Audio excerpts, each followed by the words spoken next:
One. Good afternoon, team. How are we? You've got Lara and Yep. Gooding here today. We're going to make this a nice and quick one for you guys. We're just going to give you a bit of an update. But firstly, I just want to apologize for yesterday. I was feeling a little bit under the weather, and some of our other team members just weren't available just because. And let's crack into the market today. So today we've had a bit of a bit of a green day, but it's more of a recovery, if anything. Nothing too significant across the market. We're still waiting for Bitcoin to sort of show some stronger support. I think a lot of people are sort of waiting on the sidelines at the moment. You have institutions still buying though. They're smart enough to buy the dip, right? And there's nothing too significant to report about the outflows of Bitcoin from the exchange. Sorry, the inflows of Bitcoin into the exchanges thus far. So things are looking okay, but things are not, the best still. And Harry will talk more to that when he does his live TA. Of note, though, we've had Cardano pumping. I wouldn't say all-time highs, but it just keeps pumping, which is good. I've talked about Cardano for quite some time about the roadmap for this year, and all of the items on that roadmap are significant. So people are getting more and more excited about it. It's getting more awareness. People are buying into Cardano itself, and we have, Grayscale also pumping some bags there as well. The others, I think Atom and eGold are sort of starting to recover, and something you'll find some of the stronger cryptocurrencies having a stronger recovery than what we will see Bitcoin. Any of your bags recovered there, Laura? Yeah, I mean, a lot of my bags didn't dump too badly anyway. I've been in profit a fair bit in the last month or so, so it hasn't been a horrific dip. So yeah, I'm just hodling along, keeping those diamond hands because I know that my projects are good ones. So I'll let it recover on its own and then go back to taking skimming little products on the top, profits on the top as we go. Yeah, nice, Yeah. good. All right, so let's crack into some bit of news. So you have the Ethereum or the EIP 1559. This was voted on last night, and the miners approved it. So 55%. This article here is in the news channel, and from my understanding, we're still waiting for July for that for it to be actioned. But we still have quite a few months until that happens. So what's that, about 3 or 4 months now until gas fees are fixed. And I guess we're still sort of just going to keep trading on the Binance Smart Chain, which is a bit of a shame. Um, Look, I don't know how significant this news is. There's a lot going on within Cardano at the moment, but the Glow programming language brings smart contract simplicity to Cardano. So uh, essentially, it's another programming language that you can build, your DApps on Cardano, and the more sort of languages that can do this, the more developers you'll have essentially to be able to do whatever they want with the network. So this is good. It brings more interoperability, and the price is reflecting of this, which is really good to see since I have a hodl bag. Now, this piece of news here, I would have definitely talked about this yesterday, um, but well, I was sick. So, Beeple sells digital art for a record-breaking of 6.6 million, an NFT for 6.6 million. That Wow. is crazy. Absolutely crazy. I got to start making some NFTs, man. You know. You should. People are just putting pictures of themselves and clicking the animation button, and then that's their NFT, right? It's just crazy. So these things baffles me, and we've sort of discussed how to just be aware that there seems to be a bit of a bubble within NFTs. Preferably, you try and buy in straight from the artists themselves, not after it's 2x, 2x, 2x, 2x, and you're buying it on like the 50th x. So try and get it on that ground level if you're getting into NFTs straight from the artist, and then hopefully he's not putting in some crazy prices himself, but at least you're not pumping someone else's bags and potentially buying something that's just way too high in price. Yeah. But Beeple does some good art. I would love to see some Banksy NFTs personally. I think, if anyone out there knows Banksy, please get him to do some NFTs. Yeah, they would go off. Yeah, right. I haven't I don't know Banksy. Banksy, he's a street artist. Oh, is he? Oh, Yeah, okay. he's Cool. a I'll Google him. extremely well-known street artist that also has work in galleries, and he plays a lot of pranks with his work as well. I would highly recommend you go look him up, Gooding, after this. Yeah, surprised you don't know Banksy. How do you not know Banksy? I'll have a look. I'll have a look. This piece of news here, yeah, we talk about Dubai as being one of the leading nations for acceptance of digital cryptocurrencies, and here we go again. Yeah, a Dubai fund is now diversifying its portfolio, selling about 750 million worth of Bitcoin, so that it can buy Cardano and Polkadot. So there you go. They're these larger organizations are now dabbling in more of the altcoins, and you can just continue to see the large the alternatives sort of pump, which is really good to see. And this one here, we don't really respect this this bank. However, they're putting in 1% in Bitcoin as a hedge. We've heard it all before, but here we have JP Morgan just tossing and turning, saying Bitcoin's overpriced, or Bitcoin's now 1%, or Bitcoin's a scam a few years ago. So now that they're sort of telling everyone to put in 1%, so for some reason, other institutions listen to JP Morgan and will do that. So it's just another piece of encouragement for mass adoption. Yeah, I think Um, I think these people are finally realizing that this isn't just a black market scam, the whole crypto thing, that it has other mm, uses and there are legitimate businesses looking into them and using blockchain technology. So it's really good to see that those mainstreamers that usually don't even bother doing their research on these kind of things because they automatically jump to conclusions. It's good to see them actually listening and doing a bit of research on it rather than just like, oh no, wasn't that the blockchain? No, that's all illegal black market stuff, isn't it? I'm not even going to bother bother looking into it. yeah. Or the other one is that it's the sheep mentality. They Mm. won't do their research on these other altcoins. They just stick to what's safe. And oh, Bitcoin, yeah, it's been around for 13 years, and those altcoins are way too speculative for us. And they do have restrictions. Like big whales, anyone with a lot of money. If they bought a whole bag, they're having to buy it at an expensive price unless they have the bots. And if they wanted to sell quickly, they can't as well. So Mm. because it dumps the price too much, and then all of a sudden the value of the portfolio is considerably lower. So they do have to do a bit of research. However, I think a few people sort of wait for a few organizations like MicroStrategy to dip their toes in, and then they go, oh, he's doing it, so maybe I should too. Which is a shame. I think in the speculative space, if they get in early, they can make a lot of profit. But some people just don't, and that's their loss, I guess. I do want to have a bit of a shout out to Harry, Candy, statistically available, and Dee. Thanks for joining us. If you guys want us to have a look at anything, just give us a shout out. And I do actually, I've just done a couple of videos. I do want to talk about Bitcoin Vend. So I did talk about it being a bit of 1,000x.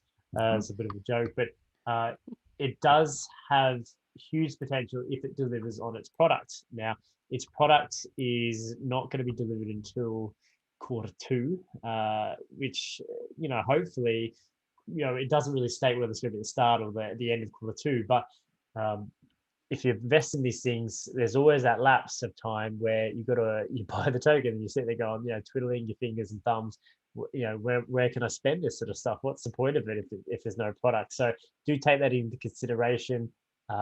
That Bitcoin then might not have its product up, but I do do a deep dive today. I've done a video on it, and it does have huge potential. It's going to apply for a banking license. It's going to have DeFi. It's going to have collateralized loans. It's going to be an Amazon competitor, but within cryptocurrency. It's going to be an all-in-one sort of package, trying to take on the e-commerce trade. And I think it's sort of one to watch. And I think there isn't a lot of hype like in the Telegram. There's only like a few. I think it's like 1,300 members as I saw today. So you might not see a huge price pump, but it is if you can just watch it and potentially buy in nice and cheap. You can just sort of hold it and sort of follow the news as they deliver it. They're delivering a lot in quarter two this year. So if they deliver, it will be huge. However, I don't think there's going to be a lot of hype when it launches. Yes, Trustwrite does bring its sort of bring a bit of hype with it. I just don't think it's going to be as explosive as what we've seen Paid do, for instance. So just take that into consideration. I do have another video for you guys as well on Mina protocol. This one is very, very early. It's still developing and setting up its mainnet at the moment, and we've seen some very positive results. I'm still looking for a bit of data, but I've done a video on it anyway. I think it's best that I can push this information out to you sooner rather than later. That way, you guys, for instance, could be get in on some of the help set up the network, get in early. We all talk about Ethereum and how cheap it was back in the day, and I wish I mined Ethereum. It's like, well, that's fine. Like, there's still opportunities out there, and Mina Protocol was one of them. And one of the things that I like about it is that it has a succinct blockchain, and it has the ability to have off-chain data. So essentially, what you're seeing is Ethereum network is pushing out, between 300 gigabytes to a couple of terabytes at peak times of information through the network, and it is just a monstrous amount of data, and it's unsustainable. And that's why one of the reasons that we have such large gas prices. That's why we have the network congestion. Whereas this one, it specializes with what it's called zero uh, protocol. Like they call it snarks. It's a funny word, but essentially it is a cap. It's a fixed size of 22 kilobytes. So I think that's interesting. And it does this by having essentially, rather than sending this huge block, right, this huge chain of information across the network, instead it takes a photo of all the previous transactions, and so, instead of like let's just say you take a photo of an elephant and you've got a photo of the elephant, and then you put the new information on top, and then you send it on, right? Rather than pushing a full elephant across the network. So that's the analogy they use. They use a few others as well, like a Pokeball essentially. So they're essentially like turning the information into a small file, zip file, for instance, and then sending that around. And I think that is a very good technology. They have a mathematician that's sort of designing the network.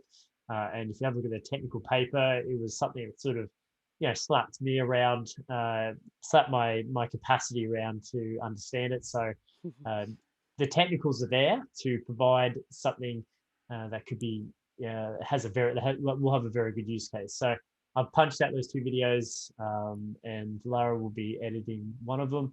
And I think you'll find these projects will be very big in the future, and you can hopefully get in at a ground entry level so that you can laugh about it in a few years about what sick gains you made. Yeah, I think data compression is certainly something people don't realize how important it is in the fundamentals of any technology we use. When you're watching television, when you're streaming anything on your computer, how that's compressed in the back end, not in necessarily in the visual or the audio sense, is so important. And the algorithms and the work behind fine tuning those things is so important to the functionality and the smoothness of any kind of product. Everything from you just getting your work done at work through to big companies, having the ability to push through the amount of data they need to push through at any one given time. So it's definitely an industry needed thing that needs to continue to be developed as time goes on, as everything becomes bigger and as more people adopt online technologies in general. So yeah, any way to speed that up and to have networks that run smoother in a way that can speed those things up, the better it is for everyone. Yeah, yeah, it's much needed at that, that larger institution level. I know, us plebs, we don't we don't really push a lot of data across the network, but we do like things instant. Now, I do have a member in the chat. He's asking about some of the hacks that have been happening. I have talked to the group about this in our Telegram, and a lot of them. So what the conclusion I came, and I've done quite a bit of fault finding with some of the guys that have been hacked, particularly MetaMask, and it appears to be a malware that will steal information that is cached on your browser. And and you got to ask yourself, what sort of permissions does MetaMask allow to for this to happen? Because um, it shouldn't be storing your password, it shouldn't be storing your private keys on these sort of platforms. It should be accessed, and everything should be encrypted, right? But uh, anyway, our one of our members, Manu, he mentions that it's a type of malware that collects data, and once they have that data, then they access your wallet with the data that's I think cached.